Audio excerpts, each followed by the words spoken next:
Bob has created an atmosphere here that is very pleasant for the teachers and is useful for the students because we actually teach. I have 12 students. They're fabulous. They're really just a wonderful group. I love coming here. Every year it's a different set of students completely, and I really like seeing their work. And this year the work is so diverse that nothing has anything in common with anything else in my workshop, and that's been so great because you come in and you do the thing that John Updike said about reviewing, which is, I know we talked about this in our class, submit to the spell of the story, and everybody here is willing to do that. And I think that because it's so intense and short, people do it very seriously.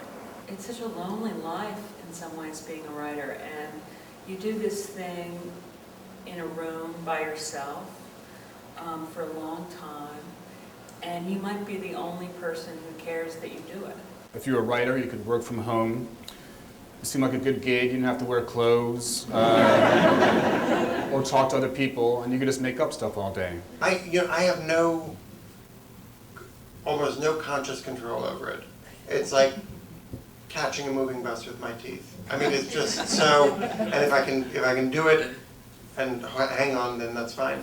Well, nobody is rushing to get a sport and pastime, I mean, and the book made its way, as I say. This is my favorite chapter in the book, but it didn't fit in the end of the book, so now here it is by itself in a very honorable place.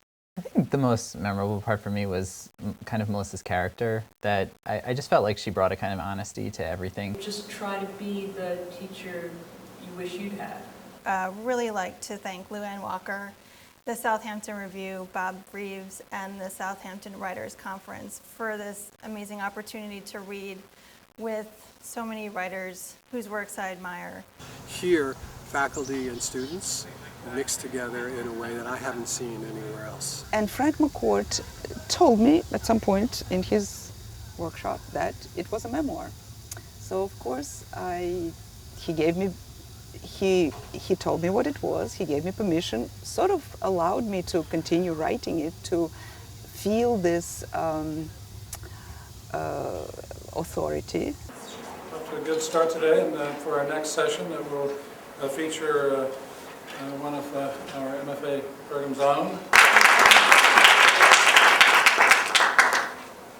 Okay, so I'm actually much more comfortable sitting here about 2/3 of the way back, somewhere towards the middle, which I've done for many years. So I'm actually one of you, and I'm just not quite sure how it is that I finally get to sit up here instead.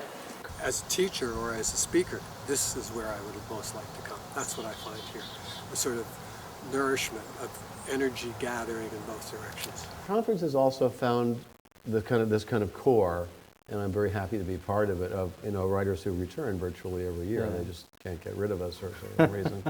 But it's got this solid core, and we love to see each other, and there's this kind of reunion every summer. And then there are always the new players coming into the mix, so it makes for a healthy combination. And where you can see somebody actually write a little better after the 12 days than he or she did at the beginning.